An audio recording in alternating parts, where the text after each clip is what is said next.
안녕하세요. 저는 50대 여성이랍니다.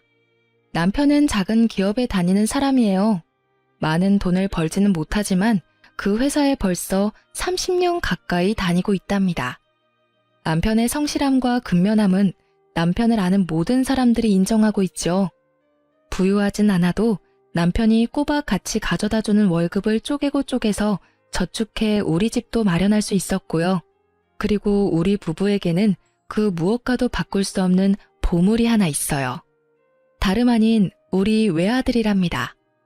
공부를 잘해서 초등학교 때부터 1등을 놓친 일이 없었어요. 명문대학교를 졸업하고 우리나라 최고의 기업에 당당히 입사했죠. 참, 시집에 대한 이야기를 먼저 하고 넘어간다는 것이 아들 자랑에 앞서 이렇게 되었네요. 오늘 드리고 싶은 말씀은 주로 우리 동서와 관련된 일이라서 이제 시집에 대한 얘기를 해드리려고 합니다. 시부모님이 아직 살아계시고 남편은 두 형제 중 맞이랍니다. 시동생이 있고 손아래에 동서가 있죠. 제가 시집갈 당시 시집은 정말 찢어지게 가난했어요. 남편이 취직을 해서 그래도 끼니는 때우게 됐었지만 우리는 간신히 방 한 칸을 얻어서 살림을 시작해야 했었죠. 그런데 시동생이 시쳇말로 하면 장가를 잘 갔답니다. 동선의 친정아버지가 사업을 크게 하시는 부유한 집안이었거든요. 시동생이 동서의 친정아버지, 즉 시동생의 장인이 되는 분과 함께 사업을 운영하면서 돈을 좀 만지게 되었고 따라서 시집의 형편이 좀 피기 시작했어요. 그리고 이제는 그럭저럭 남한테 아쉬운 소리 안 하고 사는 정도가 되었죠. 시동생은 완전히 처가에 매여 있었고 동서에게는 입안에 혀처럼 굴었답니다. 그리고 가정에 지극히 충실하게 처신했고요. 동서는 자신의 친정이 부유하고 시동생이 자신의 아버지 사업체에서 일해서 시집을 돕는 것을 가지고 노골적으로 그리고 은근히 유세를 떨었답니다. 우선 시집에서 치르는 제사나 명절 등 시집의 행사 때 손 하나 까딱하지 않더라고요. 시집에 와서 며칠을 고생하는 저와는 달리 동서는 그것을 두툼한 돈봉투로 대신하더군요. 시부모님들께 돈봉투를 내밀고 세상의 최고의 효부라도 된 듯 아양을 떨더라니까요. 아버님, 어머님, 이 돈 가지고 이번엔 어디 온천에라도 다녀오세요. 다음번엔 제주도 가실 수 있도록 해드릴게요. 시부모 옆에 딱 붙어 앉아서 호맹맹이 소리를 내가며 하는 짓이 가관이었어요. 워낙 가난하게 사셨던 탓에 시부모는 그 돈봉투가 못내 반가웠나 봐요. 그래, 네가 효부다 효부야. 온천 가야지 암. 우리 둘째 며느리를 아주 잘 봤어. 얘 큰애야. 여기 과일하고 마실 것 좀 드려라. 나와서 일을 도우라고 해도 잠깐 나와서 일을 하는 둥 마는 둥 하다가 시부모가 있는 안방으로 다시 들어가 버리는 것이었어요. 자그마치 10년을 그렇게 살았네요. 혼자 일하는 게 너무 억울했지만 동서가 시부모 용돈 쥐어주는 것을 어찌 막을 도리가 없으니 그렇게 살았는데 점점 허리가 말을 안 듣더라고요. 파스를 붙였는데 잠시뿐이었고요. 아무래도 동서를 좀 손봐줘야겠다는 생각을 하고 있었는데 어느 해 추석 명절에 뜻밖의 일이 생겼죠. 그래서 동서가 매니큐어를 곱게 칠한 그 손을 물에 담글 수밖에 없게 되어버렸답니다. 재수가 없어서 그랬는지 재수가 좋아서 그랬는지 길에서 넘어져 오른손을 짚으면서 제 손목이 골절되었죠. 추석을 며칠 남기지 않았을 때 일이었답니다. 손을 쓸 수가 없으니 일을 할 수가 있나요? 결국은 그 얌체 동서가 독박을 쓰고 일을 혼자 다 하게 되었죠. 시부모는 오히려 저에게 핀잔을 주더군요. 조심성이 없어가지고서는 원. 평상시에 성질이 급하더니 내 그럴 줄 알았다. 명절날 아주 편하게 쉬게 되었구나. 아이고 맏며느리라는 애가 그러고 있으니 차례상이나 제대로 차려질지 걱정이로구나. 시어머니 말씀대로 차례상은 엉망이었어요. 동서는 일이라고는 도무지 해본 것 같지가 않더라고요. 도대체 얼마나 대단하게 일을 하는지 부엌에서 계속해서 비명소리가 들렸어요. 아야, 뜨거! 등등 무슨 어드벤처 영화 같았죠. 그렇게 그 명절이 동서에게는 진탕 고생을 하는 명절이 되었어요. 동서는 손목에 깁스를 하고 앉아 입으로만 일을 감독하는 저를 아래 위로 째려보더라고요. 저는 속으로 아주 많이 고소해하고 있었어요. 동서는 혼자 그 일을 다 하면서 짜증이 날 때마다 시동생에게 화풀이 하는 것 같더군요. 시동생이 어쩔 줄을 모르더라고요. 시동생의 입장은 비록 이랬지만 시부모는 아들에게서 오는 넉넉한 생활비에 대단히 만족하는 것 같았어요. 그리고 명절 때마다 그리고 때때로 올 때마다 동서가 가져다주는 돈봉투에도 감동하는 것 같았죠. 시부모는 둘째네와 비교해서 저와 남편을 무시하기도 했답니다. 남편도 적지만 최선을 다해서 시집에 생활비를 보내고 있었어요. 시부모가 볼 때는 적은 돈이었을지 모르지만 우리에게는 큰 돈이었답니다. 처음에는 그것도 고마워했었죠. 하지만 시동생이 보내는 생활비를 받아보더니 이제는 우리가 보내는 것은 우스운 것 같더라고요. 저는 이런 시부모의 태도가 더 우스웠죠. 도대체 자식을 돈 많이 가져다주는 순서로 평가하는 부모라뇨. 그냥 워낙 가난하게 살다가 돈이 생기니 그러나 보다 하고 생각하기로 했죠.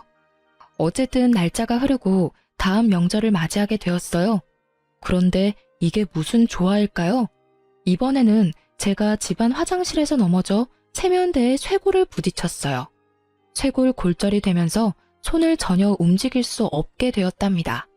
또 그 많은 명절일을 동서 혼자 치르게 되었죠. 그런데 동서는 정말 이래저래 얌체였어요.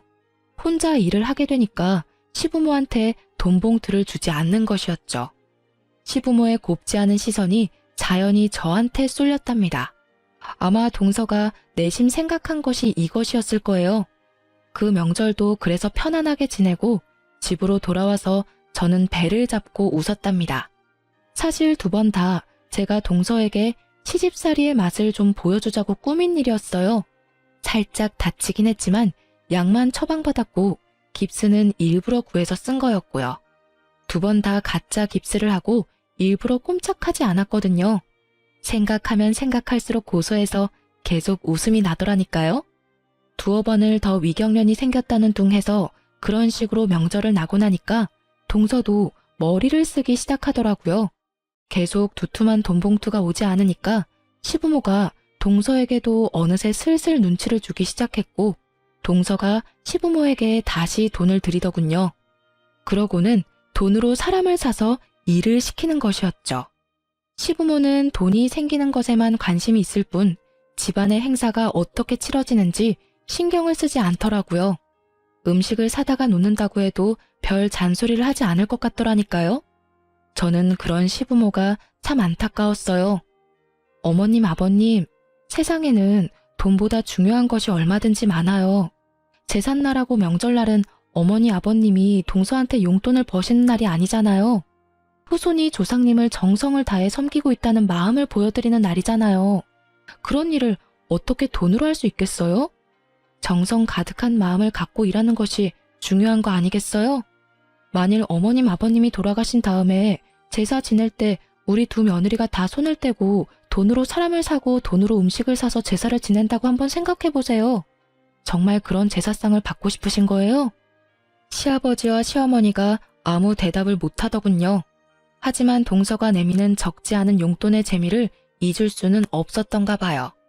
이제는 시부모까지 저와 남편을 노골적으로 무시하기도 했죠. 이건 마지가 해야 할 일을 둘째네가 다 하고 있으니 말이다. 마지하고 둘째가 바뀌었어. 마지가 이만큼 우리한테 해줬어 봐라. 지금 나이가 몇인데 아직도 한 살림 꾸려가는 게 그렇게 빠듯해서야 원. 그런데 저는 남편한테 불만이 없었답니다. 좋은 대학을 나오지는 못했지만 학교를 졸업하고 다닌 직장에 지금까지도 다니고 있었어요. 지각 한 번, 결근 한 번 없이 꾸준히 그리고 열심히 일했답니다. 당연히 승진도 쭉쭉 해서 월급도 많이 올라갔죠. 월급이 늘어나는 만큼 시부모의 생활비도 올려드렸고요. 저는 그런 남편이 참 고마웠답니다. 다니는 직장에 만족하지 못하고 사업을 한다 뭐다 해서 돈만 날리는 사람들이 얼마나 많은가요? 그리고 그 회사에 그렇게 오래 다니면서 남편이라고 왜 힘들지 않았겠어요? 하지만 저나 아이 듣는 곳에서 불평을 하는 일이 없었어요. 야근이다 주말 근무다 해서 일도 많은 회사였죠. 피곤하고 지칠만 한데도 남편은 한 우물을 파는 것이었죠. 우직하리만큼 성실한 남편에 착한 성품에 공부까지 잘하는 아들에 모두 제 마음에 쏙 드는 세상에서 제일 소중한 사람들이었어요. 그래서 시부모가 아무리 둘째네와 우리를 비교하면서 무시를 해도 저는 주눅 들지 않았답니다. 그네 너는 좀 더 돈 많이 준다는 다른 회사나 사업은 생각이 없는 거냐? 도대체 그 별로 전망이 밝지도 않은 회사에 왜 그렇게 주구장창 붙어 있는 게야? 아버지, 회사가 규모는 작지만 오래갈 회사예요. 그만큼 경영이 튼실하고 빚도 많지 않은 알짜배기예요. 모르긴 몰라도 평생 직장이 될 거예요. 비록 한 번에 큰 돈을 버는 일은 없을지 몰라도요. 사내로 태어났으면 한번 그게 성공해 보아야겠다는 생각도 해야지. 그저 쥐꼬리만한 월급 매달 준다고 거기에 일생을 걸어? 사내가 그렇게 배포가 없어서 어떡하겠냐? 거기다가 말이다. 그 며느라이 들으라고 하는 소리는 아니다만 둘째네를 봐라. 처가 잘 만나서 돈만 잘 벌지 않니? 이건 맏아들 처가에서 보내는 것이라고는 매번 흙 묻은 농산물 뿐이니 말이다. 들으라고 하는 소리는 아니라고 말했지만 분명히 저 들으라고 하는 말이었죠. 우리 친정은 시골에서 대대로 농사를 짓고 있는 집안이었어요. 친정 부모님은 정성 들여 농사지은 무공의 식재료들을 서울로 자주 올려보내주셨죠. 시댁에도 매번 그렇게 서울에서는 구할 수도 없는 식재료들을 보내시곤 했어요. 그런데 그걸 보고 흙 묻은 농산물뿐이라고 표현을 하니까 화가 좀 나더라고요. 어머님, 아버님, 그 식재료들은 서울에서 아무리 돈 많이 줘도 못 구하는 무공의 천연식품들이에요. 저희 친정 부모님이 특별히 최고로 좋은 것들만 골라서 보내신 거라고요. 1년을 꼬박 지으신 농사예요. 거기 들어간 정성이 얼마인데요? 그걸 어떻게 돈으로 따질 수가 있나요? 누가 뭐라고 그랬니? 그저 사위한테 한몫 크게 도와주시는 처가도 많다. 그런 얘기였지. 금며느라이 네가 왜 그렇게 발칵하는지 모르겠구나. 그리고 남편에 대해서도 제 생각을 당당하게 말했어요. 자꾸 전망도 없는 작은 회사라고 뭐라고 하시는데요. 영훈 아빠, 돈 문제 가지고 제 속 썩인 일 단 한 번도 없어요. 술, 담배도 안 하고요. 일원 한 푼 빼지 않고 월급 봉투 다 가져다 줘요. 그래서 생각보다 훨씬 빨리 집도 샀고요. 그리고 어머님, 아버님, 맏손자 영훈이 보세요. 얼마나 속이 깊고 공부까지 잘하는 아이인데요. 그런 아들, 손자가 기특하지 않으세요? 할 말이 없으면 혀를 끌끌 차는 것이 우리 시부모의 습관이었어요. 이런 저의 말에 또 혀를 끌끌 차더라고요. 남편이 저를 슬쩍 꼬집으며 더 이상 말하지 말라는 뜻을 전하기에 말을 끊었죠. 동서는 세월이 지나도 얌체짓을 계속하고 있었어요. 시부모가 사실 동서의 그런 행동을 부추겼다고도 볼 수 있을 거예요. 어머님, 아버님, 이게 9번이나 쳐서 숙성시킨 인삼인데요. 거기다가 꿀에 재워서 먹기도 아주 좋아요. 한번 드셔보세요. 어때요? 드시기에도 편하시죠? 아버님 요즘 기력이 좀 떨어지셨다면서요. 옆에 두고 하루에 3-4번씩 드세요. 떨어지면 제가 또 사다 드릴게요. 아유, 그놈의 코맹맹이 소리. 정말 듣기 싫어 죽겠더라고요. 그런데 이걸 어쩌나 바로 그 타임에 들고 들어간 밥상을 그만 제가 엎고 말았어요. 상 위에 있던 음식들이 동서한테 다 쏟아졌죠. 형님, 도대체 이 옷이 얼마짜리인지 아세요? 형님이 물어주실 거예요.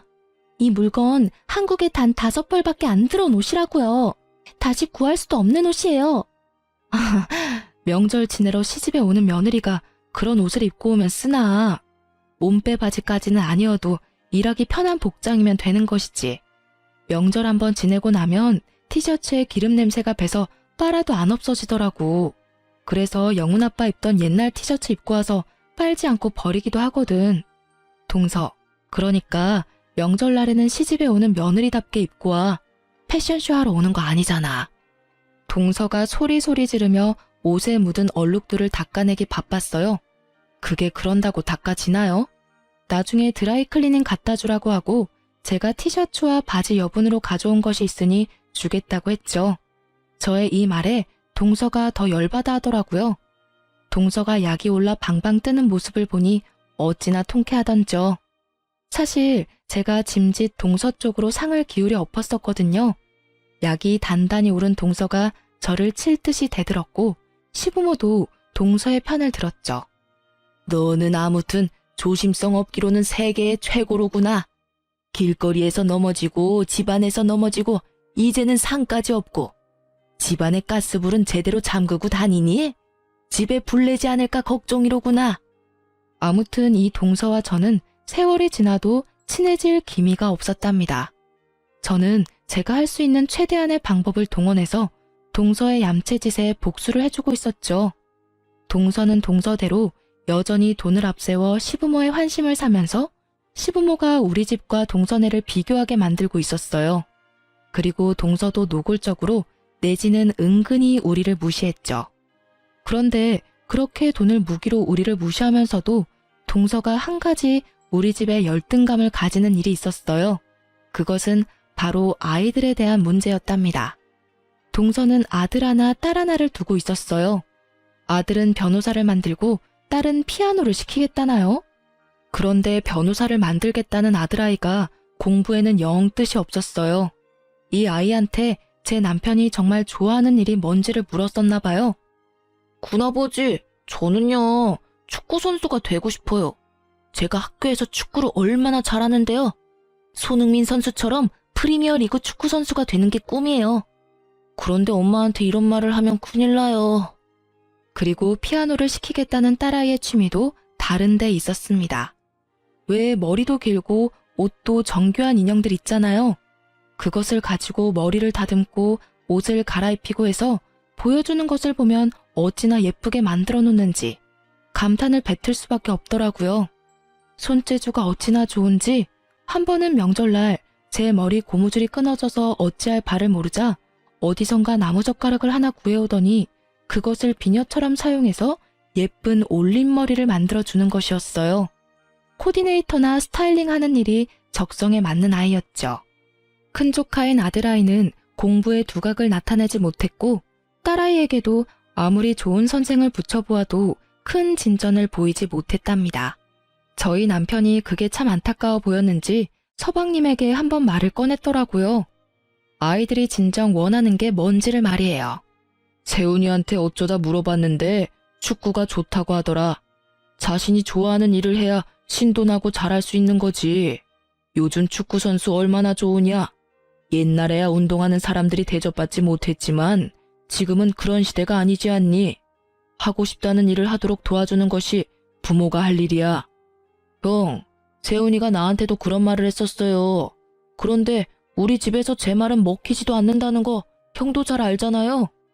애들 교육에 대해서는 더군다나 애들 엄마가 완전히 꽉 쥐고 있다니까요. 변호사, 피아니스트 이렇게 어렸을 때부터 세뇌를 시키고 있는걸요. 아이들의 형편이 이러니 동서가 당연히 공부 잘하는 우리 아들에 대해서 신경을 곤두세웠죠. 아유, 우리 세훈이도 사실 머리는 좋은데 노력을 안 하는 아이예요. 선생님이 그러더라고요. 머리는 최고로 좋은 아이라고요. 조금만 노력하게 도와주면 최고 성적을 낼 수 있다고 하더라고요.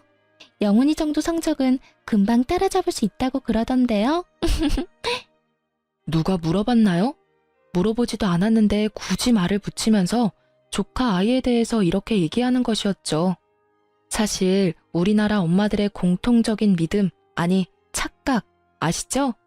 우리 아이는 머리는 좋은데 노력을 안 한다. 바로 그것이죠. 우리 형편의 아이에게 과외 선생을 붙이거나 비싼 학원에 보낼 수는 없었죠. 하지만 아이는 그런 것 없이도 자신의 노력으로 공부를 잘했답니다. 아이가 초등학교 다닐 때만 해도 단칸방에 살던 때였어요.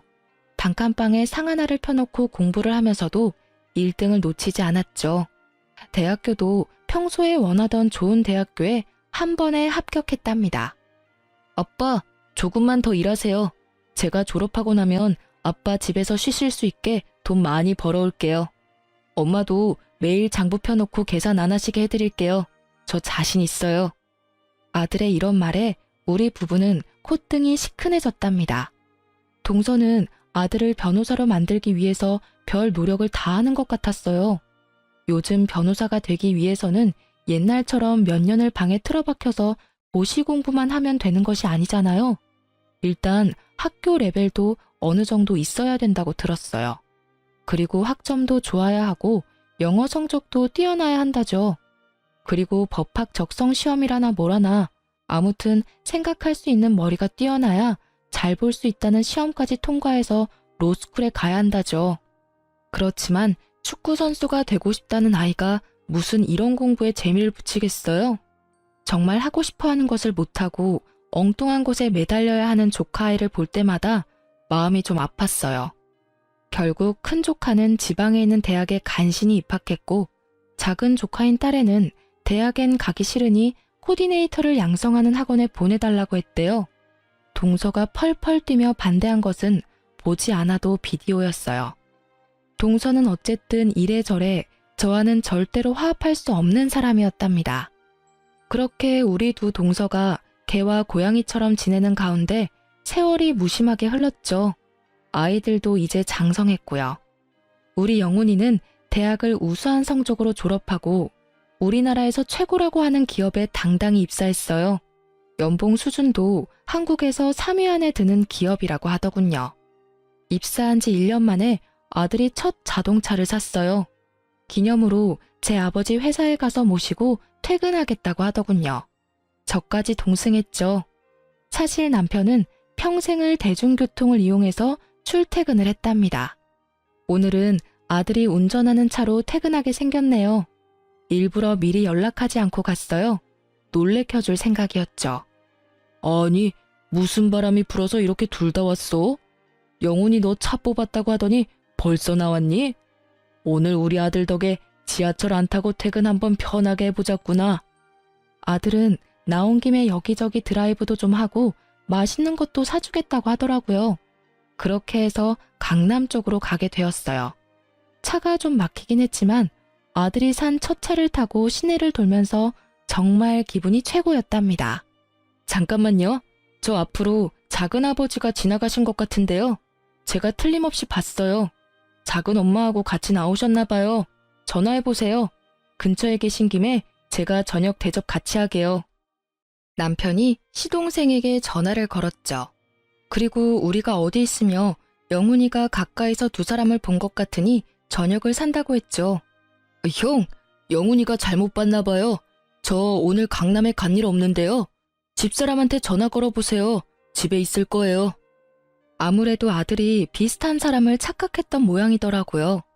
아니라는데 굳이 동서한테 전화를 할 필요가 없어서 우리 식구끼리 근처에서 맛있는 저녁을 먹고 집으로 돌아왔어요. 그런데 아들이 집에 와서까지 계속 자기가 본 사람이 작은아버지였다고 하는 것이었어요. 엄마, 정말 틀림없이 작은아버지였어요. 그다지 먼 거리가 아니었는데요. 숙모는 길 안쪽에 계셔서 잘 못 봤고 작은아버지는 확실히 본걸요. 쇼핑 가방을 많이 메고 계시던데요.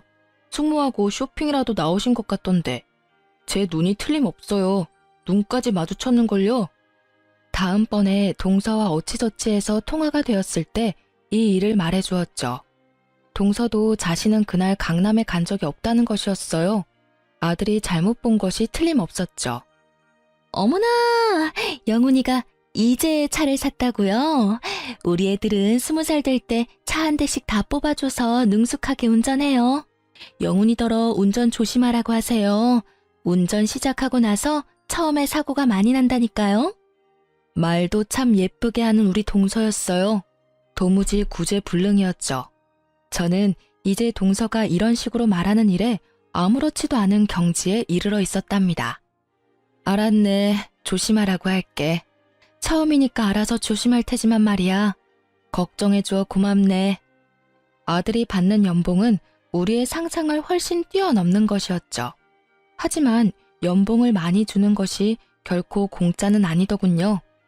야근도 많았고 출장도 잦았어요. 일에 파묻혀 사는 아들이 걱정되었고 무엇보다도 이제 결혼할 나이였죠. 저렇게 일만 하다가 언제 결혼할 사람을 만나나 싶은 생각이 들더라고요. 아들의 나이가 홍기가 들어서면서 슬슬 걱정이 되고 있었답니다. 하지만 곧 무슨 소식이 있겠거니 하고 기다리고 있었죠. 그러던 중 드디어 아들이 정말 기쁜 소식을 들고 왔어요. 결혼하고 싶은 아가씨가 생겼다는 것이었죠. 우리 두 내외는 정말 뛸 듯이 기뻤답니다. 아들처럼 인류 기업은 아니지만 괜찮은 회사에 다니는 아가씨라더군요. 그런데 아들이 설명하는 그 아가씨의 집안 상황이 좀 마음에 걸릴 만한 것이었어요. 아버지와 어머니가 일찍이 헤어지셨다나 봐요. 그래서 어머니 혼자서 딸만 바라보고 사셨대요. 사별한 것도 아니고 이혼을 한 것이라니 마음에 걸렸답니다. 그리고 덧붙이는 말인즉 그 아가씨의 어머니가 곧 재혼을 할 것이라고 했어요. 오래 전부터 만나온 사람이었지만 딸이 어릴 때 재혼을 하게 되면 상처가 될 것 같아 차라리 성장해서 엄마의 입장을 이해하게 될 때 결혼을 하겠다고 했다죠. 이 아가씨가 그 사람을 실질적으로 아버지라고 생각한다고 말도 들을 수 있었답니다. 얼마 후에 아들이 그 아가씨를 집에 데리고 왔어요. 참 예쁜 아이더라고요. 같이 식사를 하면서 조심해가며 집안 상황에 대해서 물었어요. 어머니와 아버지가 일찍 헤어지셨지만 새아버지 되실 분은 어머니가 워낙 오래전부터 만나오셨기 때문에 아버지에 대한 미련은 없다고 하더군요. 그러면서 새아버지 되실 분이 하는 사업이 잘 되어 부유하신 분이라고 덧붙였어요. 그리고 그 사업은 결국 제 아들이 물려받을 것이라고 했죠. 그런데 이 말은 덧붙이지 않는 것이 좋았겠다 싶었답니다. 마치 젊은 시절의 동서를 보는 것 같았고 그 집에 매여 사는 시동생 생각이 날 수밖에 없었거든요. 거기다 동서 때문에 돈 자랑하는 사람들에 대해서 아주 학지를 뗀 저였어요. 그런데 며느리감이 묻지도 않은 새아버지의 경제 상황에 대해서 이야기를 꺼내니 저도 모르게 표정이 굳어지더군요. 그런 저를 눈치챘는지 남편이 유쾌하게 분위기를 바꿔보려고 했어요. 아, 그래? 잘 됐구먼. 어머니께도 그동안 많이 힘이 되고 위로가 되셨을 테니까. 그러면 이번 결혼에도 그분이 혼주석에 앉으실 건가? 며느리감이 그럴 것이라고 하더군요.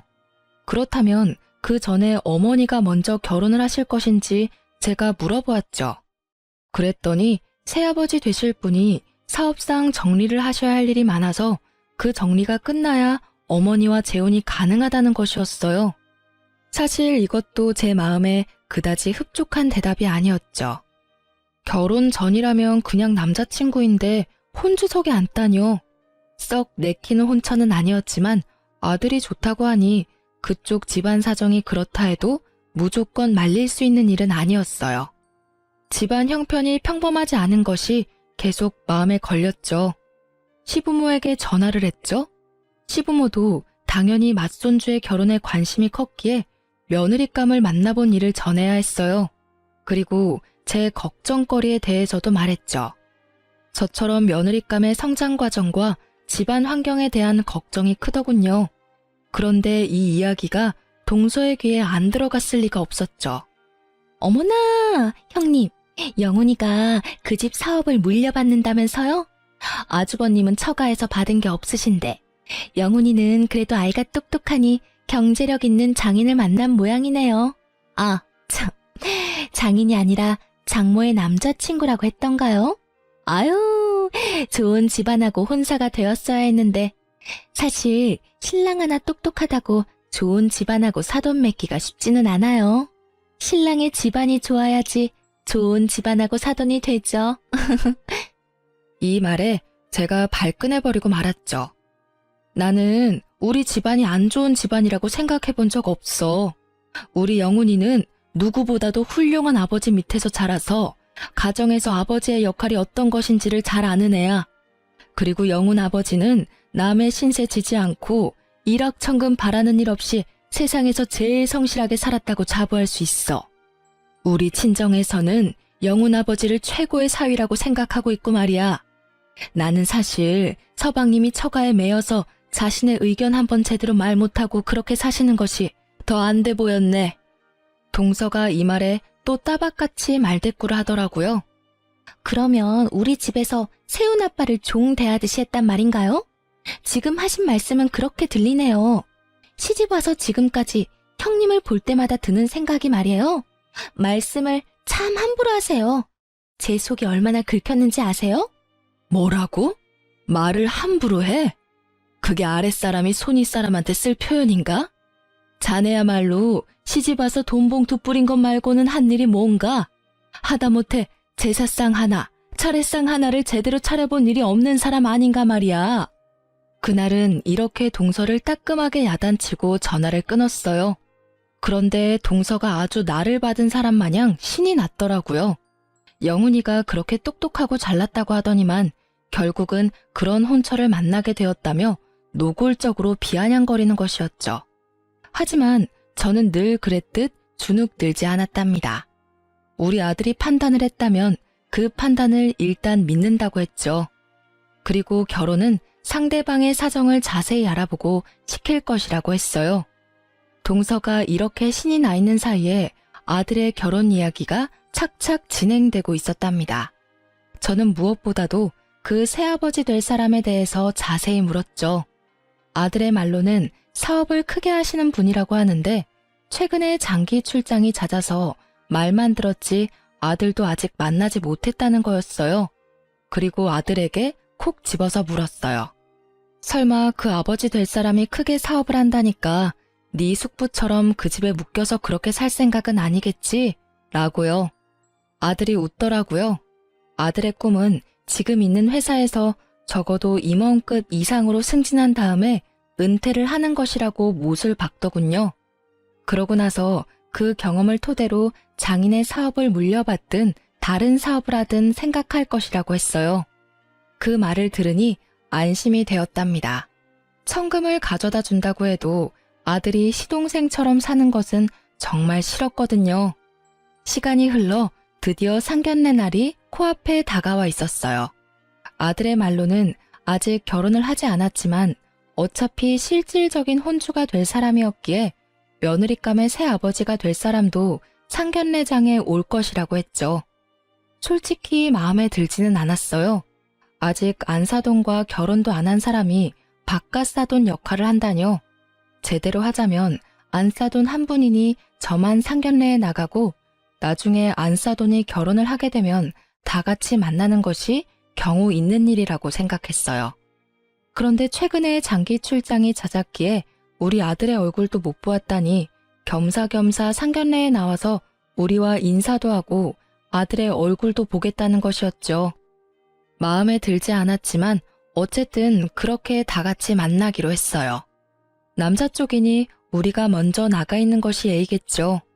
그래서 서둘러서 30분 정도나 일찍 상견례장에 도착했답니다.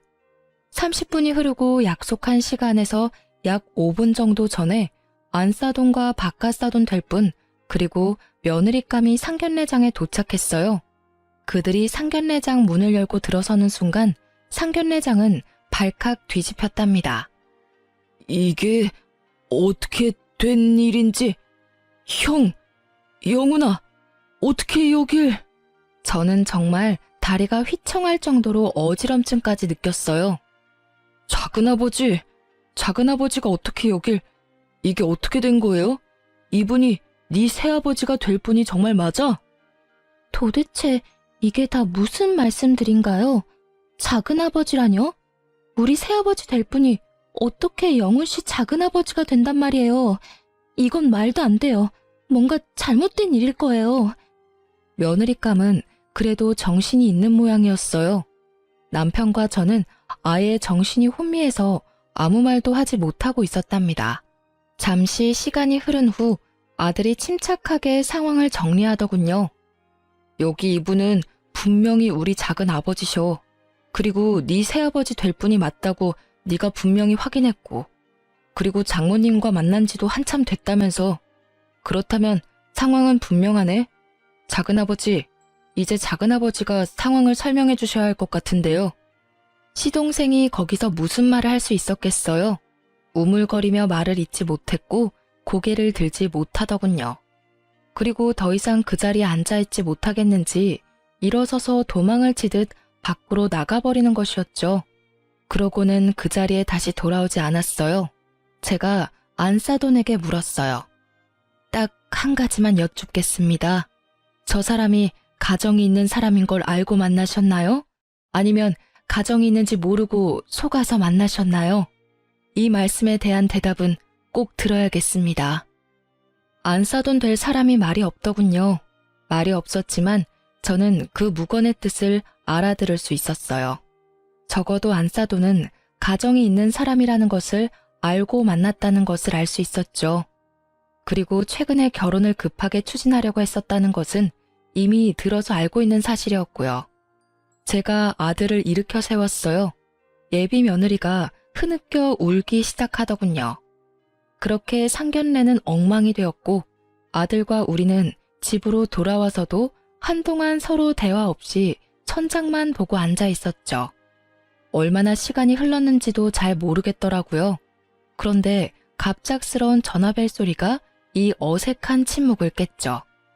형님, 그 대단한 사돈댁하고는 상견례 잘 끝내셨어요?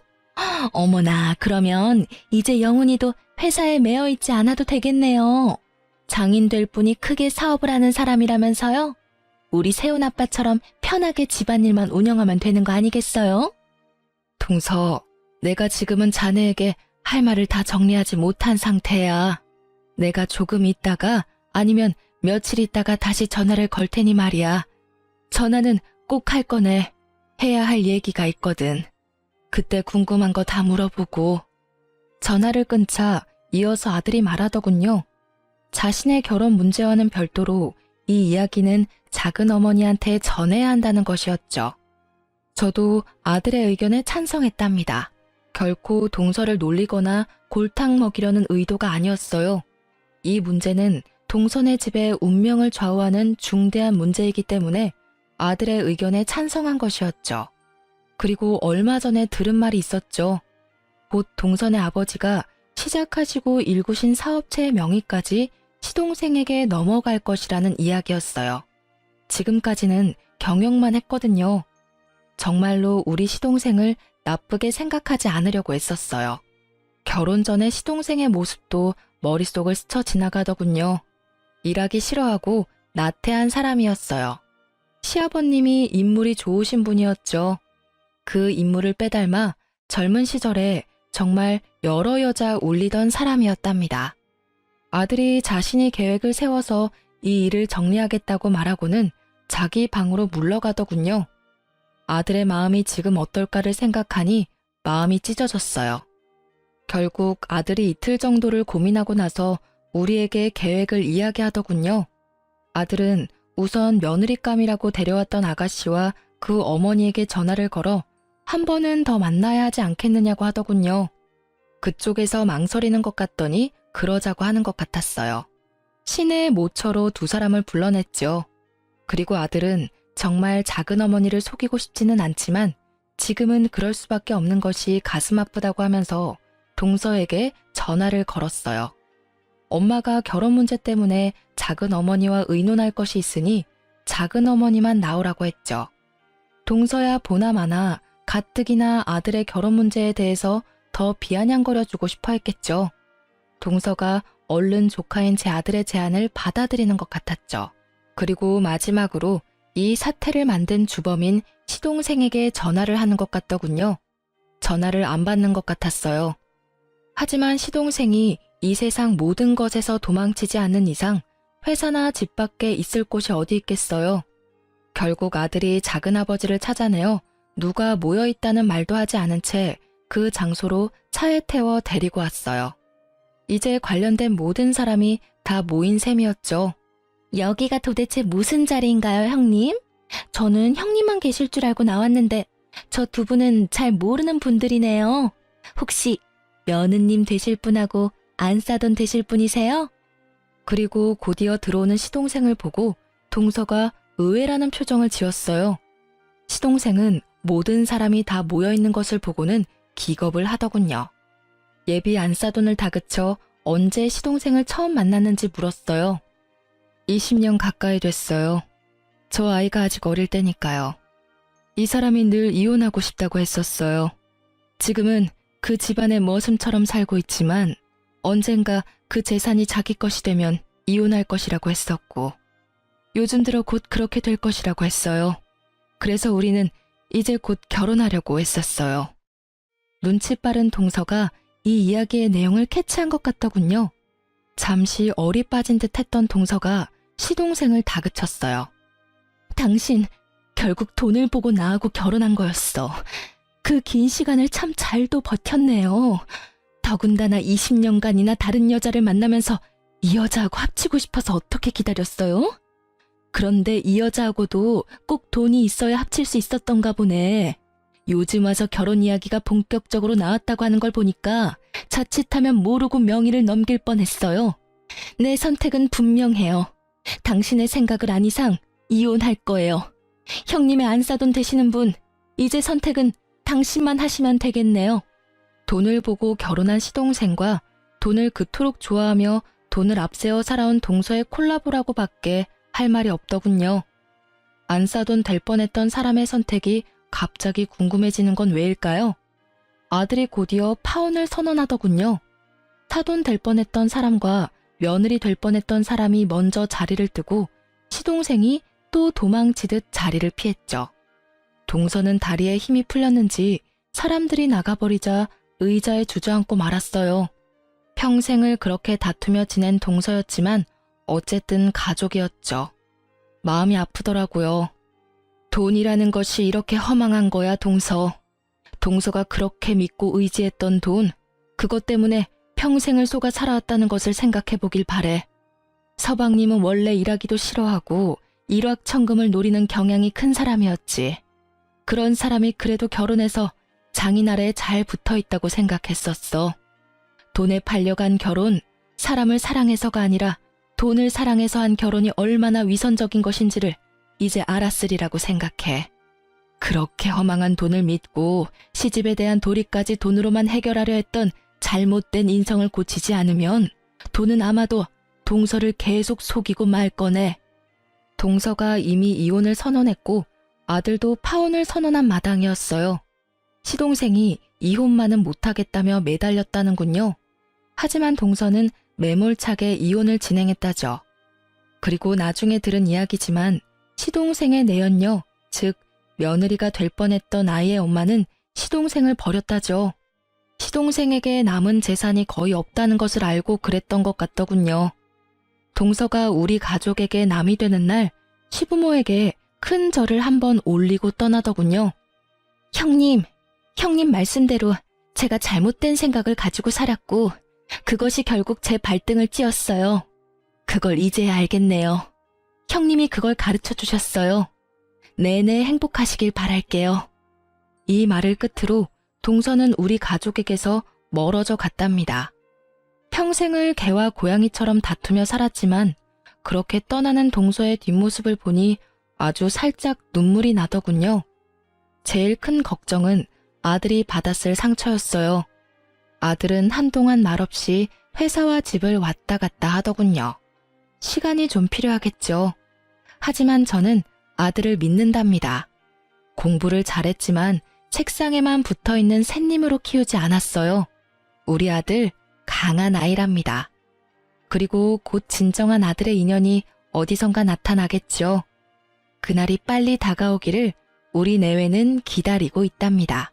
지금까지 저와 동서의 얽힌 이야기를 중심으로 우리 가족에 대한 이야기를 말씀드렸어요. 읽어주셔서 감사합니다.